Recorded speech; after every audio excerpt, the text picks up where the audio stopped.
She sells seashells on the seashore. The seashells are seashells, I'm sure. For if she sells seashells on the seashore, then I'm sure she sells seashore shells. Another one. Peter Piper picked a peck of pickled peppers. If Peter Piper picked a peck of pickled peppers, where's the peck of pickled peppers Peter Piper picked? Morning, friends. By listening to these two rhyming phrases or a musically sound piece, you might have understood what I am trying to say today. Today, I'll be speaking about another figure of speech, alliteration. Now, alliteration, what is alliteration? It is the occurrence of the same letter or the sound at the beginning of the adjacent or closely connected words. Or we can say that alliteration is a repetition of speech sounds in a sequence of nearby words. This term is usually applied only to consonants and only when the recurrent sound occurs in a conspicuous position at the beginning of the word or of a stressed syllable within the word. As a method of linking words for effect, alliteration is also called the head rhyme or the initial rhyme. Now, before moving further, let me talk about the origin of alliteration. The word alliteration originally comes from Latin ad plus litero, and later in the late 17th century from alliterio. But the basic word from which it came was the word littera, meaning letter of the alphabet. It was first coined in Latin dialogue by an Italian humanist, Giovanni Fontana, in the 15th century. Now, in the Old English alliterative meter, what we see is that alliteration is the organizing device of the verse line. Verse line means that of poetry form, in which each line is divided into two half lines of two stresses by a decisive pause, and at least one and usually both of the two stressed syllables in the first half line alliterates with the first stressed word of the second half line. Now, in this versification, a vowel was considered to alliterate with another vowel.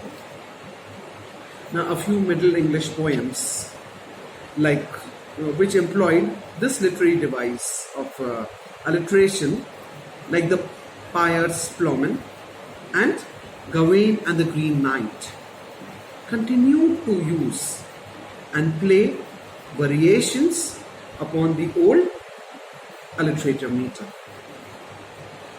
If we see the first and the opening lines of Piers Plowman, which reads, "In a summer season, when soft was the song,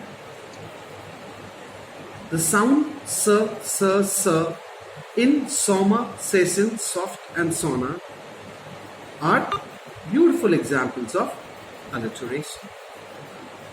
In later English versification, alliteration is, however, used only for spatial stylistic effects, such as either to reinforce the meaning or to link the related words or to provide some tone and color. We can also see this repetition of sounds like sir, th, and were in Shakespeare's 30th sonnet. I'm sure this must be in your course. Went to the sessions. The first opening quatrain of this sonnet is went to the sessions of sweet silent thought. I summon up remembrance of things past. I sigh the lack of many, a thing I sought, and with old woes, new wail, my dear time's waste. There are many more repetitions of the speech sounds which are identified by the technical terms like consonants and assonance. Now, what is consonants and assonance? Consonants is a repetition of sequence of consonants but with a change in the intervening stressed vowel that is there. For example, see the words live, love, lean alone, pitter, patter, and there's a long list to go on. These few examples very well show what consonants is. Now, one more best example I would give you. When we read through W.H. Auden's poem, Oh, Where Are You Going?, we would find the prominent use of this device in the last stanza. Kindly note, in quotes, out of this house, unquote, said rider to reader. Yours never will, said fairer to fairer. They're looking for you, said hearer to horror, as he left them there, as he left them there. Now talking about assonance.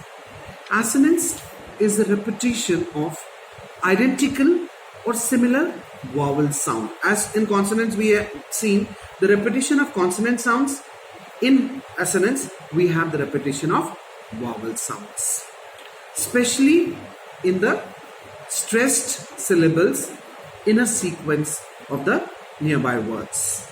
And its best example we can see in Keats' Ode on Aggression Urn, where the lines read, Thou still unravished, bride of quietness, thou foster child of silence and slow time. I'm sure you must have understood alliteration by now. In my next lecture, I will be coming up with another figure of speech. That's all for now. Thank you and goodbye.